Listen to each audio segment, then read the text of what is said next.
नमस्कार मु डॉक्टर प्रियव्रत धीर चेयरमैन एंड मैनेजिंग डायरेक्टर स्पर्श हेल्थ केयर ओडिशा। आज पवित्र नववर्ष रे मु स्पर्श परिवार तरफ ओडिशावासी को मु हार्दिक शुभेच्छा जनाऊँगी और आज पवित्र दिवस रे मु आपण मानकु गोटे रिक्वेस्ट करी जे आमे जो देखुचे जे एनवायरमेंट रो बहुत परिवर्तन होची। ए 2 दिन तले आप जानिथिबे जे पृथ्वीर सबुठु बड़ जो ग्लेशियर अच्छी सेटा मेल्ट हो जाइए।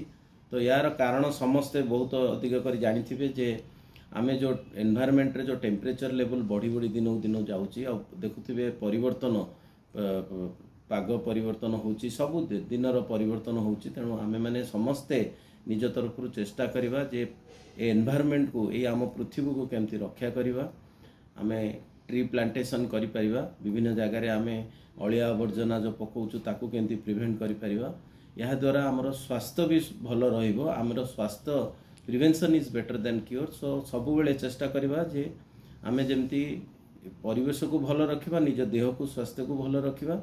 आमे जदि निजे भल रहिबा ए परिवेश भल रहइबो निश्चित हमर परवर्ती पीढ़ी मध्य भलरे रहिबे। आज दिन में मु पुनर्बार समस्त को हार्दिक शुभेच्छा जनाऊँगी। जय जगन्नाथ।